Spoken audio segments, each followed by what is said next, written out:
யோசிச்சு பாருங்க, உங்க வாழ்க்கைய மொத்தமா மாத்தற ஒரு ரிமோட் கண்ட்ரோல் உங்க கையிலேயே இருக்குன்னு சொன்னா நம்புவீங்களா? இது ஜோசப் மர்ஃபியோட ஆழ்மனதின் சக்தி புத்தகம் சொல்ற ஒரு ஆச்சரியமான உண்மை. ஆமாங்க, நம்ம எல்லார்கிட்டயும் இருக்கிற ஆனா பலரும் கண்டுக்காத நம்ம வாழ்க்கைய உருவாக்குற அந்த ரகசிய சக்திய பத்தி தான் இந்த பகுதியில நாம பார்க்க போறோம். இந்த உலகத்துல 95% பேர் அவங்க ரொம்ப ரொம்ப கஷ்டப்பட்டு உழைக்கிறாங்க. ஆனா அவங்க வாழ்க்கை பாத்தீங்கன்னா ஒரு போராட்டமாவே போயிட்டு இருக்கு. ஆனா அந்த மீதி இருக்கிற 5% பேர் அவங்க மட்டும் எப்படி நினைச்சது எல்லாம் சாதிச்சு பெரிய பெரிய வெற்றிகளை ரொம்ப சுலபமா அடையறாங்க? அவங்க கிட்ட மட்டும் அப்படி என்ன ரகசியம் இருக்கு? கடின உழைப்பை தாண்டி இந்த 2 குரூப்புக்கும் நடுவுல அப்படி என்னதான் பெரிய வித்தியாசம்? இப்போ விஷயம் என்னன்னா, அந்த ரகசியம் வெளியில எங்கேயும் இல்லங்க. ஆமா, அது நமக்குள்ளேதான் இருக்கு. நம்ம ஒவ்வொருத்தருக்குள்ளேயும் இருக்கிற 2 விதமான மனசுதான் அந்த ரகசியத்தோட திறவுகோல். இத சிம்பிளா புரிஞ்சுக்க ஒரு ஐஸ்பர்க், அதாவது பனிமலைய கற்பனை பண்ணி பாருங்களேன்.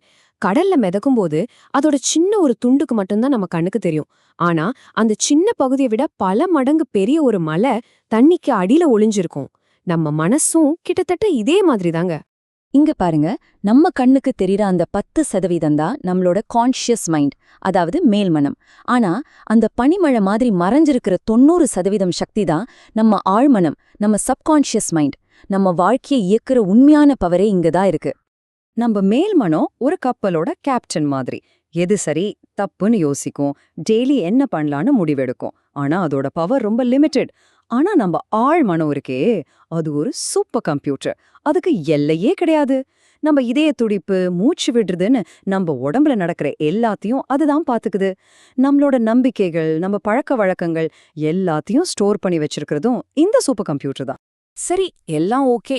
இவ்ளோ பவர்ஃபுல்லான இந்த சூப்பர் கம்ப்யூட்டருக்கு நாம எப்படி கமாண்ட் கொடுக்கறது? நம்ம எண்ணங்கள் எப்படி நம்ம வாழ்க்கைய உருவாக்குதுன்னு இப்போ பார்க்கலாம். இதுக்கு ஒரு சூப்பரான உதாரணம் இருக்கு. உங்க மேல்மனத்தை ஒரு தோட்டக்காரர்னு வச்சுக்கோங்க. அப்போ உங்க ஆழ்மனம் என்ன? அது ஒரு செழிப்பான தோட்டம், ஒரு வளமான நிலம் மாதிரி. இந்த நிலத்துக்கு நல்லது கெட்டதுன்னு பிரிச்சு பார்க்க தெரியாது. அந்த தோட்டக்காரர் என்ன விதைய விதைக்கிறாரோ அதை அப்படியே முளைக்க வைக்கும், அவ்வளவுதான். இங்கதான் நாம ரொம்ப ரொம்ப கவனமா இருக்கணும். இந்த மேற்கோள் சொல்ற மாதிரி உங்க ஆழ்மனம் உங்ககிட்ட என்னைக்கும் ஆர்கியூ பண்ணவே பண்ணாது. உங்க மேல்மனம் என்ன சொல்லுதோ அது அப்படியே ஏத்துக்கும். அதுக்கு அது ஒரு ஆர்டர் மாதிரி. இதுல ரொம்ப முக்கியமான விஷயம் என்னன்னா, உங்க ஆழ்மனத்துக்கு எது நிஜம், எது பொய்ன்னு வித்தியாசம் தெரியாது. நீங்க சும்மா விளையாட்டுக்கு இல்ல கோவத்துல என் வாழ்க்கை வேஸ்ட்னு சொன்னா கூட அத ஒரு உண்மையான கட்டளையா எடுத்துக்கிட்டு உங்க வாழ்க்கையில அது மாதிரியான சூழ்நிலைகளை அது உருவாக்க ஆரம்பிச்சிடும். இதுதான் இந்த சக்தியோட மிகப்பெரிய வாய்ப்பும் அதே சமயம் மிகப்பெரிய ஆபத்தும் கூட. ஓகே, இவ்ளோ பெரிய சக்திய எப்படி நமக்கு சாதகமா பயன்படுத்துறது? நம்ம வாழ்க்கைய நாம நினைக்கிற மாதிரி மாத்திக்க இதோ 3 சிம்பிளான ஆனா பவர்ஃபுல்லான வழிகள்.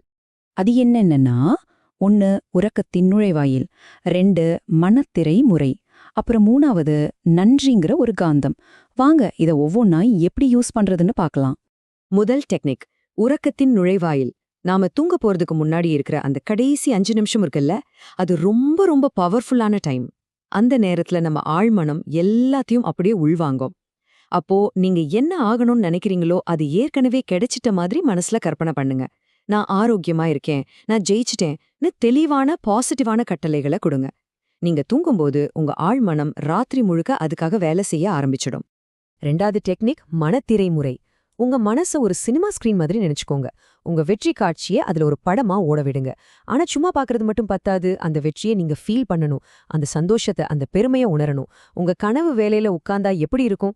அந்த வெற்றிக்காக எல்லாரும் கைதட்டும் போது அந்த சத்தத்தை கேளுங்க.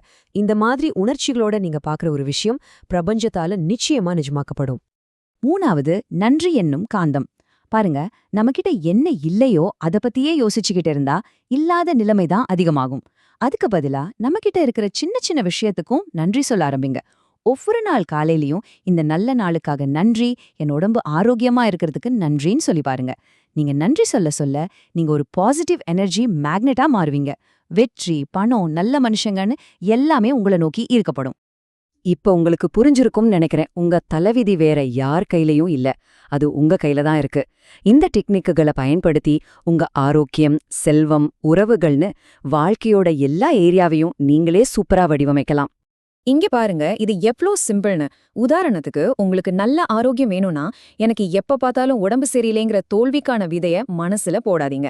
அதுக்கு பதிலா, என் உடம்புல இருக்கிற ஒவ்வொரு செல்லும் புதுப்பிச்சுக்கிட்டே இருக்கு, நான் முழு ஆரோக்கியத்தோட இருக்கேன்னு வெற்றிக்கான விதைய விதைங்க.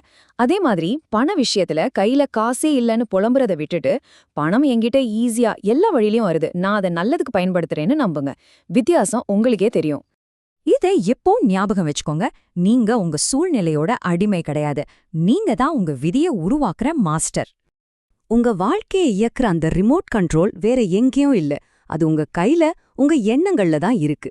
அதை எப்படி கரெக்டா பயன்படுத்துறதுன்னு இப்போ உங்களுக்கு தெரியும். அப்போ நான் உங்ககிட்ட கேக்குற ஒரே கேள்வி இதுதான். இந்த மகா சக்திய பத்தி தெரிஞ்சுக்கிட்ட பிறகு இன்னைக்கு நீங்க உங்க ஆழ்மனம்ங்கிற தோட்டத்துல விதைக்க போற விதை என்ன? ஒரு பெரிய வெற்றியா, முழுமையான ஆரோக்கியமா, இல்ல அசைக்க முடியாத மன அமைதியா? முடிவு உங்க கையில. ஏன்னா உங்க எண்ணம் தான் உங்க வாழ்க்கை. மறக்காதீங்க.